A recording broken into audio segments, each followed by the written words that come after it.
টাঙ্গাইল ময়মনসিংহের ইতিহাস। টাঙ্গাইলের ইতিহাস।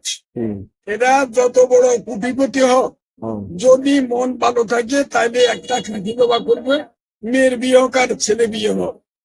আর যদি মনে ভিতরে কোন রকমের গড়বড় থাকে তাইলে 3টা হইতে 4টা পুরা জবা করি, এটা দিয়ে বিয়ে অনুষ্ঠান।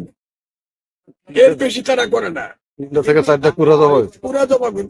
আর একটা অনুষ্ঠানে তারা পয়সা খরচ করে, সে অনুষ্ঠান হইলো আমি আপনার সাথে দোস্তানি করতেছি, এখানে যদি 30,000 টাকা খরচ হইতো 20,000 টাকা গেছে, 50,000 হইলে 50,000 করতে।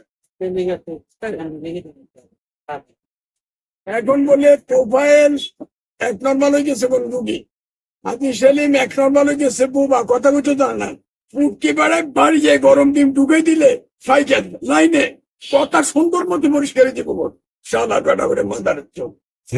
এগোর উপর খেপলেন কে? হাজি সেলিম এত বছরের তুই সিনিয়র একটা নেতা, পুরা বরিশালকে আলোকিত করে দিতে কেউ খালি ভুলা না, এত ইডিয়েট তার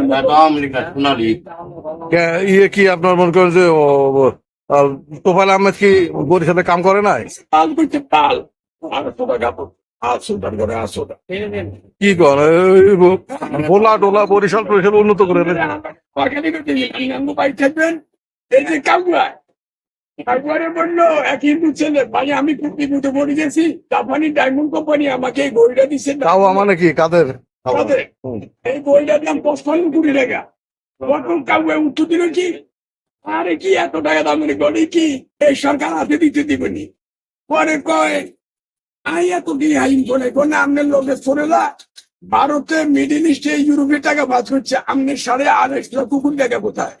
কোম্পানিগঞ্জে আন্ডারগ্রাউন্ডে ধন কোম্পানি রাখছেন না টাকার মাটিতে রাখছেন?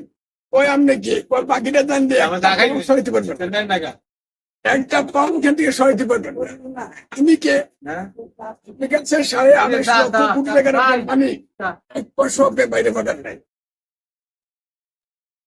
কাদের সাহেবের কথা করতেছে? কাদের সাহেব বলে কোনো কমিশনই খায় নাই, আপনি আপনার করতেছেন। কাদের সাহেবের বক্তব্য অনুযায়ী সে কোনো কমিশনই খায় নাই।